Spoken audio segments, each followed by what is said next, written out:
Hello students, this is video number 10 on semiconductors, and in this video we are getting into the applications of the transistors, and its first application we are studying today is transistor as a switch. Transistor को मैं एक switch की तरह use करने जा रहा हूं. Transistor is used as a electronic switch. Electronic switch मतलब मैनुअली उसको ऑन नहीं करना पड़ता, ऑटोमेटिकली ये सब काम होता है. कैसे होता है उसके ऊपर बाद में बात करेंगे. पहले ये सब तो समझ लें कि स्विच बनाने के लिए डिमांड क्या है, स्विच होता क्या है. तो स्विच क्या होता है इसको समझने के लिए मैं एक छोटा सा सर्किट बनाता हूं.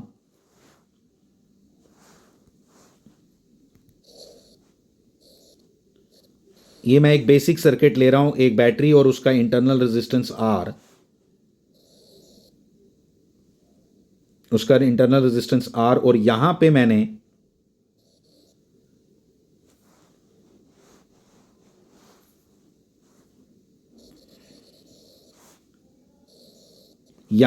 इसके साथ यहां स्विच कनेक्ट किया. ठीक है, बात समझ आ गई. जब यहां स्विच कनेक्ट किया तो मैं क्या बात कर रहा हूं आपके साथ कि मुझे इस स्विच के अक्रॉस वोल्टेज फाइंड करनी है. Let it be VS. Switch के अक्रॉस वोल्टेज फाइंड करनी है कि इधर वोल्टेज कितनी है. ये जो ओपन यहां बना तो इसकी वोल्टेज कितनी है. ये इंटरनल रेजिस्टेंस है बैटरी का आर, इसकी अपनी वोल्टेज है वी. तो स्विच के क्रॉस वोल्टेज कितनी होगी ये फाइंड करने के लिए मैं यहां पे केवीएल लगाता हूं. लगाओ इस सर्किट में. जब ये स्विच ओपन है तो आपको क्लियरली दिखाई दे रहा होगा कि इसके अंदर 0 एम्पियर करंट फ्लो करेगी. तो 0 एम्पियर करंट फ्लो करेगी तो आप जब इस पे केवीएल लगाओगे तो it comes out to be V plus V. देखो, plus V minus 0 into R minus V S equal to 0. यानी कि वी एस पता किसके बराबर आया, वी के. एक बात ये समझ ली मैंने, इसको नंबर 1 लिख दो. और दूसरी बात मैंने क्या की, फिर से ये बैटरी ली और मैंने इस स्विच को अब शॉर्ट कर दिया, मतलब बंद कर दिया, ऑन कर दिया, स्विच ऑन कर दिया, सर्किट कंप्लीट कर दिया. और फिर से मैं ये वाली वोल्टेज फाइंड करना चाहता हूं कि इसके यहां पे वोल्टेज कितनी आई. ये वीएस है, ये आर है, ये वी है. और मुझे क्लियरली मालूम है कि इसके अंदर अब तो करंट फ्लो करेगी और वो करंट कितनी होगी, वी बाई आर. तो मैं आपको बता दूं वी एस किसके बराबर आएगा. वी एस इक्वल टू होगा V by R multiplied by, V by R is the current flowing through this circuit, multiplied by यहां का रेजिस्टेंस. तो यहां का रेजिस्टेंस कितना है, 0 है. बिल्कुल 0 होता है, शॉर्ट सर्किट का रेजिस्टेंस 0 है. तो 0 है और अल्टीमेटली आपका आंसर कितना आया, 0 वोल्ट. यहां इसका अगर होगा भी रेजिस्टेंस तो बहुत कम होगा, तो बहुत कम वैल्यू आएगी वीएस की, लेकिन आइडियली वो 0 है. इन दो इक्वेशंस के बाद मैं पता क्या करूंगा, मैं आपको बोलूंगा कि आप अपने स्विच बोर्ड के पास खड़े हो जाओ. और स्विच बोर्ड के पास खड़े होने के बाद देखो जो उसका फैन का स्विच है ना, उसको ध्यान से देखो. इस समय वो बंद होगा, सर्दियां हैं इसलिए बंद होगा. तो बंद है. तो बंद होने के बाद जब मैं उसको एनालाइज कर रहा हूं तो आप एक बात समझो और खुद को माइंड में बोलो कि इस समय उसके अक्रॉस वोल्टेज पता कितनी होगी, सप्लाई वोल्टेज के बराबर. ऑफ है जब, तब ऑफ है तब उसकी वोल्टेज कितनी होगी, जितनी सप्लाई वोल्टेज है उतनी. अभी कैलकुलेट करके बताया आपको क्योंकि ओपन है. जब आप केवीएल लगाओगे ये सिनारियो बनता है उसका. और जिस समय तुम उस स्विच को ऑन कर दोगे फैन चलाने के लिए, तो जब ऑन करोगे तो उसके क्रॉस वोल्टेज 0 हो जाएगी. तो this is the switch. Switch को पहले समझा ना, ट्रांजिस्टर को समझना तो दूर की बात है, अब ट्रांजिस्टर को ऐसा बनाना है. अब ट्रांजिस्टर से ऐसा काम लेना है जो स्विच चाहता है कि भाई मैं ऐसा हूं. जो नॉर्मल मैनुअल स्विच आप घर में यूज करते हो उसकी ये कहानी है, जिसमें जाके आप जब उसको ऑन करते हो तो उसके क्रॉस वोल्टेज 0 होते. किसके क्रॉस, स्विच के क्रॉस. माइंड इट, स्विच के क्रॉस वोल्टेज 0 होती है जब उसको ऑन करते हैं, और जब ऑफ करते हैं तो उसकी वोल्टेज कितनी है, वी. कुछ भी, वो सप्लाई वोल्टेज होती है नॉर्मली, मैंने आपको बता दिया. तो यहां पे ये बात मैंने इतनी अंडरस्टैंड की. अब मैं, मेरी ट्रांजिस्टर से यही सेम डिमांड है कि मैं ये चाहता हूं ट्रांजिस्टर से कि ट्रांजिस्टर ऐसा बिहेव करे. ठीक है. तो इसको समझने के लिए सबसे पहला काम हम क्या करेंगे, हम इसको देखो अब ये हमारा ट्रांजिस्टर का सर्किट है जिसको हम अभी यहाँ पे ट्रांजिस्टर एज ए स्विच पढ़ने वाले हैं। बड़ा सिंपल सर्किट, वही जो आप करते आ रहे हो वही है इसके अंदर। ये इसने फॉरवर्ड बायस किया है, इसने इसको रिवर्स बायस किया है, जो हमने पहले भी पढ़ा हमने। ये हमारा कॉमन एमीटर सर्किट है जिसमें ये NPN ट्रांजिस्टर ये यूज़ किया है। डायरेक्शंस ऑफ करंट्स देखो, ये सब तो आपको अब मैंने पिछले वीडियोस में बता दिया हुआ है कि ये सब हम किस तरह से करते हैं। ये आउटपुट वोल्टेज को मेजर करने के लिए वोल्ट मीटर लगाया है, ये इनपुट वोल्टेज को मेजर करने के लिए वोल्ट मीटर लगाया है। तो इतनी बातें तो हमें क्लियर हुई। फिर हम क्या देख रहे हैं यहाँ पे, हम ये देखना चाहते हैं कि हम जब इसको, देखना ज़रा प्लीज़, हम इसको यहाँ पे KVL लगाते हैं ज़रा और इनपुट साइड की कहानी को अंडरस्टैंड करते हैं। ये आपका इनपुट वोल्टेज में यहाँ पे हमने KVL लगाया, ठीक है। तो KVL जब लगाया तो आपको मालूम है कि यहाँ पे जो वोल्टेज अपीयर हो रही है ना, छोड़ दो इसको, यहाँ पे जो वोल्टेज है ना, यहाँ इधर इधर, ये कौन सी वोल्टेज है? ये जो वोल्टेज है दिस इज VBE। और क्लियर नजर आ रहा है KVL लगा के मुझे, क्या देखो, ये VBE वोल्टेज है और आपको क्या दिखता है? VBB minus IBRB minus VBE is equal to 0। ये KVL लगाया मैंने एक छोटे से लूप में यहां, और मेरे को आंसर क्या मिल गया? VBB इज इक्वल टू, यानी कि मेरा इनपुट वोल्टेज जो VBB है इज इक्वल टू क्या मिला? इक्वल टू मिल गया VBE plus IBRB plus IBRB। और मैं इसको ऐसे भी लिख सकता हूं, V input is equal to VBE plus IBRB। Mark this as equation number 1, mark this as equation number 1, ठीक है। ये आपकी इनपुट साइड की इक्वेशन आई। Let's write output side equation. Output की साइड की इक्वेशन भी हम इसी तरह से लिखेंगे, जिसमें हम VC, आउटपुट की वोल्टेज कौन सी है? VCE, ठीक है। VCE के बारे में जरा बात करते हैं, देखना जरा ध्यान से। यहां पे जो वोल्टेज है ना, यहां पे ये वोल्टेज है आपकी कितनी? VCE।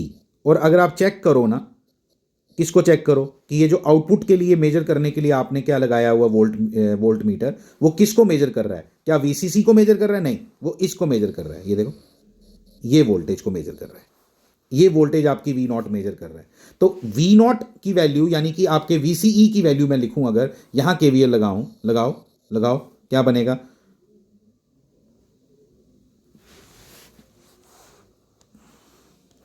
देखो मैं यहां लिखता हूं, थोड़ा आपके सामने रहे इसलिए मैं थोड़ा साइड पे लिख रहा हूं, नहीं तो मैं नीचे भी लिख सकता था। VCE क्या? Plus VCE plus ICRC। Yes, क्यों प्लस ICRC? क्योंकि तुम जब करंट से उल्टा चलते हो तो रेजिस्टेंस में राइज होता है, इसलिए प्लस आया। यहां तुम करंट के साथ चले थे इसलिए ड्रॉप आया था यहां, ये वाला। तो plus ICRC minus VCC equal to क्या? 0। So VCE is equal to क्या बना? VCC माइनस ICRC, यानी कि output voltage is equal to क्या बनी? VCC minus ICRC।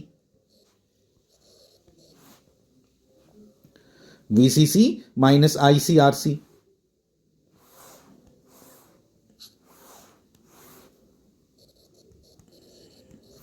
ठीक है।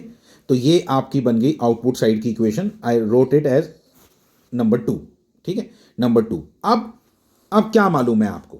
अब आपको क्या मालूम है? करेक्टरिस्टिक्स को देख के आपको क्या मालूम है? आउटपुट वोल्टेज को जरा देखें। आउटपुट वोल्टेज के बारे में अगर बात करें, आउटपुट करेक्टरिस्टिक्स हम पढ़ चुके हैं और हमने क्या देखा है उसको जरा ध्यान से सुनोगे आप।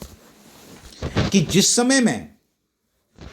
समय मैं इनपुट वोल्टेज को, इनपुट वोल्टेज यानी वो वोल्टेज है, ध्यान से सुनोगे प्लीज, इनपुट वोल्टेज यहां वो वोल्टेज है, ये वाली VBB, जिसको आपने, मान लो अभी आपने इसको क्यों लगाया? आप फॉरवर्ड बायस कर रहे हो किसको? आपने इसको किस इंटेंशन से यहां कनेक्ट किया है कि you want to forward bias base emitter junction.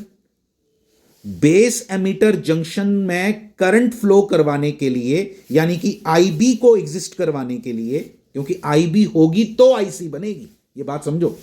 क्योंकि अगर एमीटर से इलेक्ट्रॉन्स बाहर निकलेंगे, अगर एमीटर से इलेक्ट्रॉन्स आगे की तरफ पुश होंगे तो करंट बनेगी, तो आईबी आएगी। और आईबी के कारण क्या आएगा, आईबी के कारण क्या आएगा, अल्टीमेटली आईसी एग्जिस्ट करेगा। और आईबी का बनना इस चीज पे निर्भर करता है, इस चीज पे डिपेंड करता है, क्या आपकी पोटेंशियल बैरियर ब्रेक हुआ या नहीं।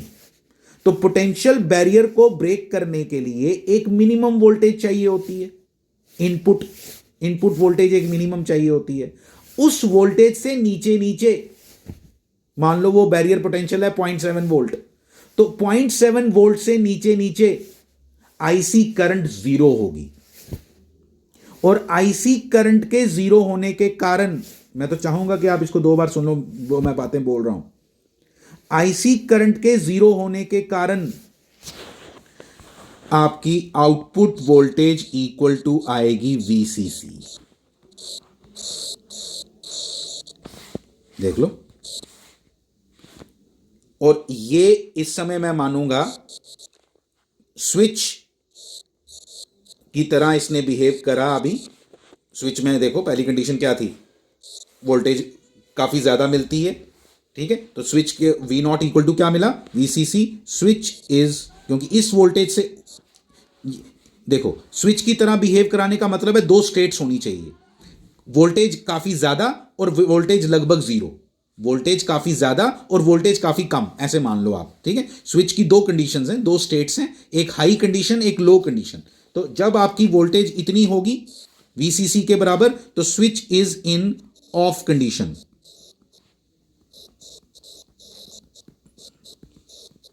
स्विच को ऑफ कंडीशन में है, ठीक है। अब और यहां पे देखो ये कैरेक्टरिस्टिक्स भी दिखा रहे हैं, वी नॉट और वी आई का कैरेक्टरिस्टिक्स बनाया है। वी आई ये देखो कट ऑफ रीजन, यहां तक आपने, ये वो है कौन सी voltage 0.7 barrier potential, barrier potential, potential barrier, potential barrier 0.7 volt मान लिया मैंने, लिखना नहीं है आपने। पोटेंशियल बैरियर 0.7 वोल्ट अगर हो, उससे नीचे नीचे जब तक आपने इनपुट को रखा तो आउटपुट लगभग क्या आया, फिक्स्ड वीसीसी, क्योंकि कुछ भी आईसीआरसी हुआ ही नहीं, ये तो जीरो है आईसीआरसी इस समय। बात समझ आई। और ऐसे टाइम को आप क्या बोलते हो, कट ऑफ रीजन, कोई करंट नहीं, आईबी जीरो। आईबी जीरो तो आईसी का सवाल ही पैदा नहीं होता, अगर आपने वर्किंग समझी है अच्छे से ट्रांजिस्टर की तो। अब आती है आगे की कहानी। अब टूट गया पोटेंशियल बैरियर, पोटेंशियल बैरियर टूटते ही, पोटेंशियल बैरियर टूटते ही आईसी करंट बन गई। और आईसी करंट के बनते ही ये एकदम ड्रॉप हुआ, ये वाला रीजन, इसको बोलते हैं एक्टिव रीजन। इसको क्या बोलते हैं, एक्टिव रीजन। ये हमारे काम आता है जब हम एम्पलीफायर पढ़ेंगे, जब हम एम्पलीफायर पढ़ेंगे तब हम एक्टिव रीजन को यूज करते हैं। एक लाइन मैं अभी बोलने जा रहा हूं, एनसीईआरटी से उठाई है मैंने लाइन, और मैं आपको बता रहा हूं, बड़ी इंपॉर्टेंट लाइन बता रहा हूं कि ट्रांजिस्टर को जब तुम स्विच की तरह काम करवाना चाहते हो तो उसकी डिजाइनिंग इस तरह से की जाती है, वर्ड याद रखना, उसकी डिजाइनिंग इस तरह से की जाती है कि वो इस मोड में आए ही ना, वो पहले इधर रहे बाद में इधर आ जाए। ये क्या है मैं अभी बात करता हूं। क्योंकि जिस समय तुम उसको, क्या होगा जब आईसी ठीक ठाक बन जाएगी ना, आईसी करंट ठीक ठाक बन जाती है ना, तो वी तो क्या हो जाता है, सैचुरेशन आ जाती है, थोड़ी देर के बाद सैचुरेशन आ जाती है, मतलब आईसी ने जितना बनना था बन गई, ठीक है। उसके बाद वो फर्दर नहीं बढ़ती है, आपने इसके कैरेक्टरिस्टिक्स में देखा है, आउटपुट कैरेक्टरिस्टिक्स में आईसी ने जितना बनना था उतनी बन गई। और आईसी जब पूरी की पूरी बन जाती है जितना उसका सैचुरेशन लिमिट है, तो उस समय ये आईसी आरसी इतना ज्यादा हो जाता है कि V O equal to nearly equal to 0 volt हो जाता है। ये actually nearly equal to 0 volt का मतलब है लेस देन 1 वोल्ट। मतलब एक कंडीशन वो है, 2 स्टेट्स आ गई, एक कंडीशन वो है जब आपको वोल्टेज किसके बराबर मिल रही है, VCC के बराबर, और एक वो कंडीशन है जब आपको वोल्टेज बहुत कम मिल रही है। तो इसलिए ट्रांजिस्टर दो स्टेट्स में काम कर रहा है, जब वो कट ऑफ रीजन में है और एक किस में, सैचुरेशन रीजन में है। तो इसलिए आपने यहां से ये अंडरस्टैंड किया कि ट्रांजिस्टर को इस तरह से काम करवा के we can operate it like a switch. और जहाँ पे हाँ, तो मैंने आपको बोला एक लाइन आपको याद करनी पड़ेगी, क्योंकि हम इसकी डिज़ाइनिंग वगैरह नहीं पढ़ने वाले।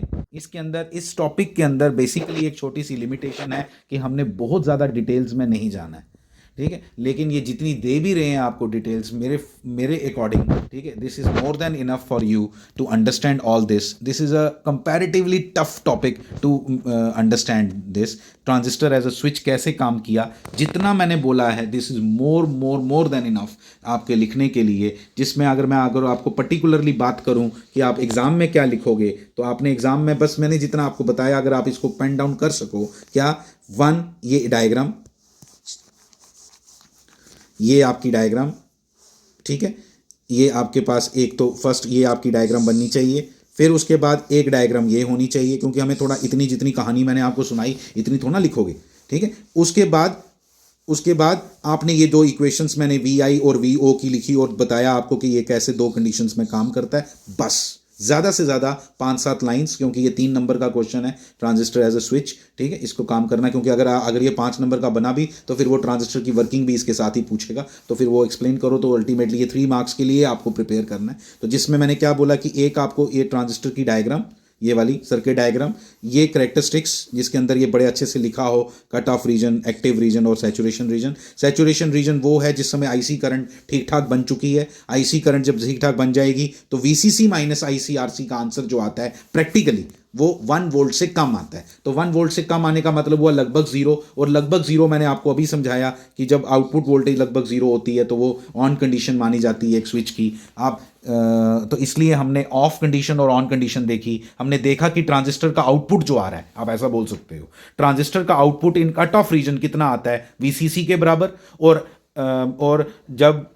ट्रांजिस्टर का आउटपुट जो है वो सैचुरेशन रीजन में कितना आता है, nearly equal to zero, less than 1 volt. इसलिए दो स्टेट्स आ गई, एक वो जब वोल्टेज उसकी काफी ज्यादा है आउटपुट वोल्टेज, और एक वो स्टेट जब उसकी वोल्टेज बहुत कम है। तो इन दो कंडीशंस में जब वो काम करता है तो हम बोलते हैं कि transistor is now working as a electronic switch या डिजिटल स्विच, ऐसा भी बोल सकते हो, ठीक है। तो this is enough for you कि ट्रांजिस्टर एज अ स्विच। अभी हम डिस्कस करेंगे transistor as A amplifier.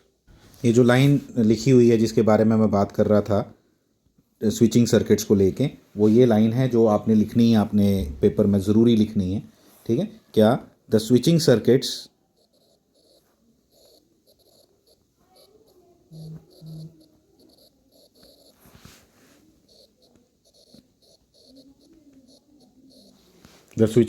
Are designed in such a way, मेरी अपनी नहीं है, ये सब NCERT में लिखा है, are designed in such a way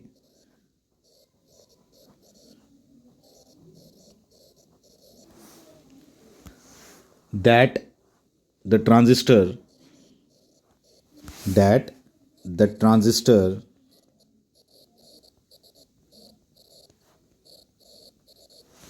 transistor does not remain in active state, does not remain in active state। आपके माइंड में चल रहा होगा कि ऐसा कैसे करते होंगे, बट अभी आपको ज़रूरत नहीं है उसके बारे में सोच के, ठीक है। तो ये लाइन मैंने आपको बता दी, ठीक है। मैं वीडियो यहाँ क्लोज कर रहा हूँ, एम्पलीफायर में नेक्स्ट वीडियो में बनाऊंगा, ठीक है। Thank you very much.